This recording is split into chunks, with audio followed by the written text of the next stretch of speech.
ఒక లక్షణం ఉంది. తులసి లక్ష్మి యొక్క స్వరూపం.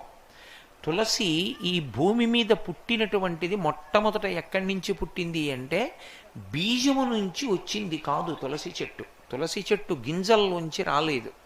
తులసి చెట్టు వృంద అనబడేటటువంటి మహాపతివ్రత యొక్క శరీరము దగ్ధమైనప్పుడు ఏర్పడినటువంటి బూదిలోంచి విత్తనాలు చేశారు బ్రహ్మగారి యొక్క అనుగ్రహం చేత. ఆ విత్తనములను చల్లితే అందులోంచి తులసి పుట్టింది. అందుకే అసలు తులసి కారణజన్మురాలు, లక్ష్మియే తులసిగా వచ్చింది. తులసికి ఒక్కదానికే ఒక లక్షణం ఉంది లోకంలో. తులసి సమస్త పాపములను హరిస్తుంది. ఎందుచేత హరిస్తుంది అంటే దాని గురించి పురాణంలో ఒక మాట ఉంది. యన్మూలే సర్వతీర్థాని యన్మధ్యే సర్వదేవతై యదశ్రీ సర్వవేదేషు తులసీత్వం నమామ్యహం అని.